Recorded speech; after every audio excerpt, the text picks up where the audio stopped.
আব্বাসিয়াতে বেশ কয়েকটি বাংলাদেশি রেস্টুরেন্ট আছে। বাংলাদেশি ইফতারে বিভিন্ন আইটেম প্রসাদ সাজিয়ে বসেছেন।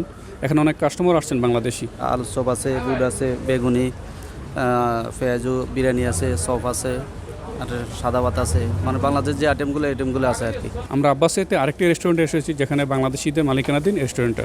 এখনও দেখলাম আমরা অনেকগুলো ইফতারের প্রসাদ সাজিয়ে বসেছেন। অনেক ক্রেতাও আছে এখানে, ভিড় করছেন। আমাদের এখানে জিলেবি পাওয়া যায়, বুরিন্দা পাওয়া যায়, ছোলা বুট আছে, বেগুনি আছে, পেঁয়াজু আছে, মরিচের চপ আছে, আলুর চপ আছে, শাকের চপ আছে, কাচ্চি বিরিয়ানি আছে, হালিম আছে, ফিরনি আছে, দই আছে। ওনাদের দোকানের জিনিসগুলো খুব ভালো।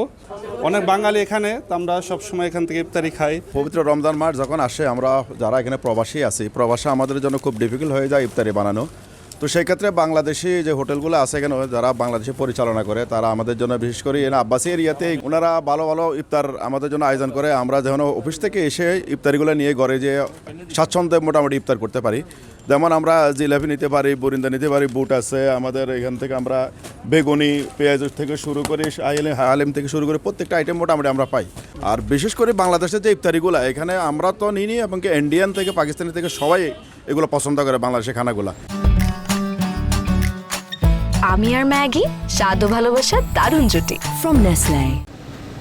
বাংলাদেশ মালিকানাধীন হোটেলগুলো থেকে বিভিন্ন দেশের কাস্টমাররা কিন্তু শুধু বাংলাদেশি নয়, ভারত, পাকিস্তান সহ বিভিন্ন দেশের কাস্টমাররা কিন্তু তাদের থেকে এই ইফতারগুলি ক্রয় করে থাকে। আজকে আব্বাসিয়াতে আপনাদেরকে দেখানোর চেষ্টা করেছি কুয়েত প্রবাসীদের ইফতারের আয়োজন নিয়ে।